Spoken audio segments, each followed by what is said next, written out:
Bueno, Estados Unidos y China firmaron finalmente ayer la primera fase del acuerdo comercial entre ambas naciones tras 18 meses de tensión. Luego de esta firma, el dólar, al menos aquí en el país, terminó en torno a los 775 pesos, un aumento del 0,54% comparado con el martes y marcando un máximo que no se registraba desde el 10 de diciembre. Subió también el precio del dólar. Queremos analizar el impacto en nuestro país de este primer paso de las relaciones comerciales entre China y Estados Unidos junto al economista, académico de la Facultad de Ciencias Económicas y Empresariales de la Universidad de los Andes, Carlos Budnevich, que nos acompaña aquí en el estudio. Profesor, bienvenido, muy buenos días. Muchas gracias por la invitación. Bueno, este era un acuerdo, una primera fase del acuerdo que se esperaba no solo por Chile, sino que por muchos otros países desde hace bastante tiempo. En primeros términos, ¿qué le ha parecido lo que hasta ahora hemos conocido de esta primera fase, que debiera tener una segunda fase en los próximos meses? Bueno, primero que nada, yo diría que ya estaba anunciado de alguna manera este acuerdo. Quizás los detalles no los conocíamos tan específicamente. El presidente Trump, de hecho, ya el 13 de diciembre había anunciado que había llegado ya un acuerdo con China en una primera etapa. Y por lo tanto, bueno, siempre es bueno que los acuerdos, cuando se concretan, se firmen y se hagan realidad. Y de ese punto de vista me parece que es un buen primer paso. Ahora, yo creo que es solamente un primer paso porque tenemos que ver también el hecho de que esto de alguna manera lo que hace es congelar la guerra comercial, es decir, no escalarla. Y de alguna manera también tenemos que ver hacia futuro que se vaya retirando todos estos aranceles o, digamos, impuestos al comercio que mutuamente se pusieron o se impusieron China y Estados Unidos. Claro, Estados Unidos se compromete a eliminar las restricciones, digamos, a la importación de productos chinos, también China a comprar más productos norteamericanos. Vamos a seguir en un minuto conversando respecto de este tema, pero tenemos noticia de último momento. Nosotros aquí en el estudio estábamos conversando con el economista académico de la Universidad de los Andes, Carlos Budnevich, respecto de este acuerdo comercial entre China y Estados Unidos. Y la pregunta que muchos se hacen a esta altura, luego de la firma de esta primera parte de este acuerdo, es ¿cuál es el impacto que uno podría esperar para países como Chile? Bueno, primero considerar que Chile es una economía muy abierta y por lo tanto lo que ocurra con el comercio internacional es muy importante. Y lo que ocurra también en particular con los países más desarrollados como son Estados Unidos y China, que representan más del 40% del PIB mundial. Y además nuestros dos principales socios comerciales. Exactamente, y nuestros dos principales socios comerciales es extremadamente importante. Ahora, vuelvo a insistir que este es un primer paso, es una buena noticia, es una concreción de un acuerdo. Como tú bien decías, Mauricio, también tiene elementos donde facilita el comercio bilateral entre ambos países, entre China y Estados Unidos, donde aparentemente China se compromete a comprar productos norteamericanos por $200.000 millones, obviamente sin... De aquí a 2 años, claro. Y por el lado, digamos, de Estados Unidos también le abre la puerta y le elimina los aranceles a un tipo de producto en torno también a $160.000 millones. Ahora, lo que al presidente Trump le preocupa sobremanera es mantener una relación comercial equilibrada. ¿Qué significa eso? Significa que la balanza comercial, las exportaciones menos las importaciones que hay en el comercio bilateral entre Estados Unidos y Chile esté relativamente equilibrado, que sean más o menos iguales. Ahora, Chile, al ser una economía súper abierta con sus mayores socios comerciales, digamos, volviendo a abrir un poquito más el comercio internacional, son súper buenas noticias, digamos, como un primer paso. Eso explica, por ejemplo, el aumento que ha tenido en los últimos días el precio del cobre. Absolutamente. Yo creo que el precio del cobre básicamente, digamos, se ve impactado positivamente porque lo que va a ocurrir es que efectivamente tanto Estados Unidos como China, al ir desescalando este conflicto, liberando aranceles o eliminando aranceles, lo que va a ocurrir es que el comercio internacional se va a dinamizar y lo mismo con las economías, con ambas economías que se van a dinamizar. Y al crecer más China, al crecer más Estados Unidos, obviamente hay que ir al carro también de la economía chilena, que casi un 30% de la economía está, en el caso de las exportaciones, está relacionada con el comercio exterior. ¿Qué pasa con el dólar, con el tipo de cambio en general? Porque más allá de las razones internas que hemos tenido, sobre todo estos últimos 3 meses, algunos esperaban que después de firmarse un acuerdo como el de esta semana, el precio del dólar tendiera a bajar, digamos. Yo creo que, bueno, hoy día estaba mirando lo que había pasado hoy día en el mercado y efectivamente ha bajado el tipo de cambio hoy día. Quizás ayer no recibió mucho el efecto, pero hoy día ha bajado, se ha apreciado y yo creo que a la medida que este acuerdo se vaya profundizando deberá ser el caso, porque Por la razón que está detrás de esto es básicamente por el hecho de que van a mejorar los precios de nuestras exportaciones, va a haber más demanda por exportaciones, por importaciones provenientes desde Chile, del resto del mundo, y eso lógicamente trae como corolario básicamente el que hayan más divisas en el país, ingresen más divisas en el país, y eso significa que el tipo de cambio o el peso chileno se tiene que apreciar. Ahora, es un elemento que se ve, digamos, los economistas siempre hacemos un análisis aislado. Ahora, en la realidad hay muchas variables que también se están moviendo en el mismo, pero tratando de aislar el efecto es mayor probablemente desarrollo de nuestras exportaciones, que han estado relativamente lentas, digamos, sobre todo el año 2019. Quizás también un mejor precio de nuestras exportaciones, en particular el precio del cobre, pero eso lleva como corolario también que el tipo de cambio se aprecie. Ahora, yo creo que desde ese punto de vista también son buenas noticias, porque en definitiva, por este efecto, los bienes importados traducidos a pesos chilenos van a tener precios un poquito más acotados, y eso es bueno.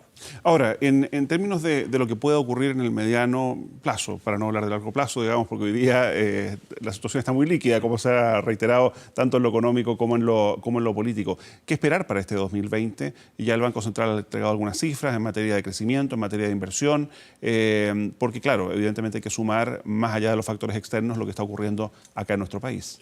Claro, yo creo que, bueno, tenemos este factor externo que son positivas noticias para nosotros, para nuestro desarrollo. Es un primer paso, tenemos que ver que esto se consolide en el tiempo.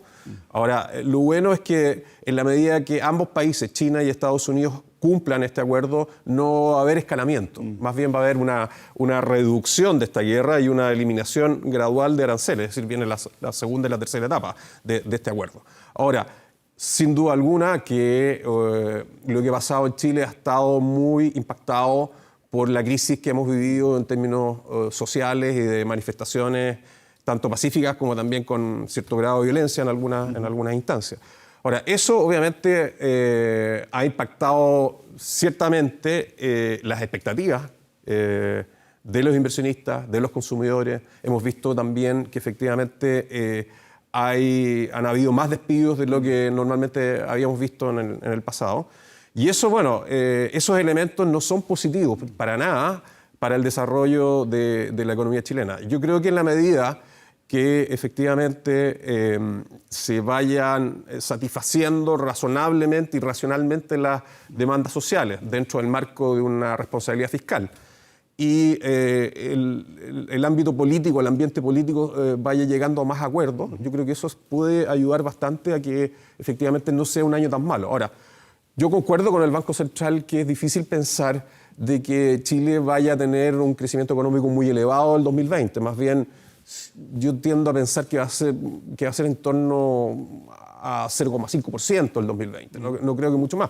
Por la misma razón de que con expectativas negativas, lo que vemos es que primero los consumidores también se retraen en su consumo, y eso es malo para la economía, para la actividad económica. Y por otro lado, los inversionistas, los empresarios, también están con malas expectativas. Probablemente van a seguir desarrollando ya los proyectos que ya venían en marcha, pero es más difícil que empiecen nuevos proyectos, sobre todo, yo creo, por la incertidumbre que puede generar especialmente el tema de la nueva Constitución. Yo creo que si es que gana el sí en abril, yo creo que se abre todo un tema también de cuál es el modelo económico que Chile va a seguir. Y yo espero que impere la racionalidad, como en general ha imperado en Chile en las últimas décadas. Pero esto no termina siendo una especie de profecía autocumplida, digamos, porque también ante los agoreros del desastre, también uno esto lo puede contraponer con algunos sectores que siguen muy activos, digamos. Estoy pensando en obras públicas, estoy pensando en sectores de la economía que se siguen moviendo. Pero bueno, yo creo, mi particular visión es que efectivamente el gobierno está haciendo una política contracíclica. Mal que mal ha anunciado que va a expandir el gasto fiscal en casi 10%. Algo que no se ve desde el año 2009 con el ministro de Hacienda Velasco, que hizo una política contracíclica para enfrentar justamente la crisis subprime originada internacionalmente. Hoy día este gobierno está haciendo una política fiscal contracíclica importante también, casi del mismo nivel, digamos, en términos de crecimiento de lo que hizo el gobierno digamos, de la presidenta Bachelet con el ministro Velasco, pero en un ámbito donde tenemos una crisis interna, más que una crisis externa. Ahora, yo creo que eso está bien, porque de alguna manera eso frena la retracción que puede haber en el sector privado. ¿Qué es lo que pasa, Mauricio, también, que yo creo que es importante? Hemos visto también cifras donde la gente ha experimentado un mayor temor a perder el trabajo. ¿Y qué es lo que pasa naturalmente como, como elemento de reacción racional económica? La gente empieza a consumir menos, porque dice, bueno, tengo que ahorrar para tiempos que a lo mejor no se vienen muy buenos. Y por lo tanto, eso no es bueno para la economía, pero es una reacción súper natural. Tal vez tampoco era bueno para la economía gastar más sobre la base de deuda. No, sin duda que yo creo que... es una advertencia que ha hecho el propio gobierno por estos días. Yo creo que efectivamente hay un tema de carga de la deuda que no es menor y que de alguna manera, digamos, impacta el hecho que tengamos... No, obviamente, una parte de los deudores quizás con elementos de sobreendeudamiento. Ahora, yo creo que ahí hay varios elementos que son importantes de mencionar. Yo creo que hay una responsabilidad tanto de los consumidores, quizás también guiada por el hecho de que muchas veces hay falta de educación financiera, hay falta de información financiera, a lo mejor las tomas de decisión no están bien guiadas. Y por otro lado también, eventualmente, muchos emisores de tarjetas de crédito inducen también al consumo y la gente, bueno, obviamente se tienta. Ahora, yo creo que ahí hay una labor más de largo, es decir, hay temas de corto plazo, idealmente de bajar la carga de la deuda, que es un poco lo que ha anunciado el ministro Palacios, digamos, con este esfuerzo que están haciendo con el Banco del Estado, pero también digamos, un desafío importante de tratar de educar a nuestra población para que tome decisiones donde efectivamente puedan tomar deuda que puedan pagar. Porque todos sabemos que al final la responsabilidad y para que un sistema económico funcione bien es que en general la gente tome decisiones racionales tratando de visualizar si efectivamente puede adquirir esos compromisos financieros o no y puede pagarlos o no. Una última pregunta, al menos en este tema. Toda la discusión que viene en el tema pensiones, la discusión que está abierta en el tema tributario, ¿de qué manera podría impactar el desarrollo de la economía de nuestro país este año? Yo creo que el tema de pensiones yo lo veo muy positivo, en el sentido de que se está pagando una deuda importante, digamos, deuda social, entre comillas, para nuestros adultos mayores, que efectivamente, si uno ve, efectivamente las pensiones en una buena proporción son bastante acotadas. Ahora, yo creo que el gobierno, en este nuevo anuncio que hizo anoche el presidente Piñera y en lo que acordó para el Pilar Solidario hace algunos días atrás, me parece que se está haciendo un esfuerzo súper importante de aumentar sustantivamente el nivel de las pensiones. Obviamente que uno siempre quiere más, pero yo creo que siempre dentro de este ámbito uno tiene que mirar también las posibilidades que emergen de la restricción de recursos. Es decir, digamos, porque sería re fácil para un país decir, mire, vamos a triplicar las pensiones, pero si tú no tienes recursos o necesitas endeudarte y multiplicar el endeudamiento chileno, eso nos puede llevar a otra crisis que es la crisis fiscal. Entonces yo diría que en ese sentido me da la impresión que son buenas noticias, eso va también a reactivar la economía, porque mal que mal esas pensiones los adultos mayores las necesitan para consumir, para comprar remedios, para tener una buena alimentación, para poder transportarse. Yo creo que eso son buenas noticias, son reactivadoras. Por el lado de los impuestos, yo creo que siempre es bueno tener acuerdos, digamos, a nivel más global. Mi particular visión es que hoy día aumentar impuestos tiene un efecto más bien contractivo en la economía, más que expansivo. Entonces, si a mí me preguntaran cómo operacionalizar este acuerdo tributario, yo diría, sí, el fisco necesita más recursos para poder solventar el gasto social, pero quizás habría que desfasar ese aumento tributario y esperar un poquito o condicionarlo un poquito a que efectivamente veamos que la economía se reactive. Ahora, yo no estoy diciendo que no haya que aumentarlo para efectos financieros el gasto social. Lo que estoy diciendo es veamos un momento donde efectivamente la economía puede absorber mejor este aumento tributario. Pero es que cuando hubo ese buen momento tampoco se aumentaron los impuestos. Es posible que ahí, yo lo estoy viendo desde el punto de vista más técnico, sí. Mauricio. Yo creo que la política también es un elemento central porque estas son negociaciones, digamos, entre gobierno, oposición y también los partidarios del gobierno. Y esos son elementos, yo diría, obviamente políticos. Ahora, yo te estoy dando mi visión técnica que probablemente a lo mejor no incorpora ciertas restricciones políticas.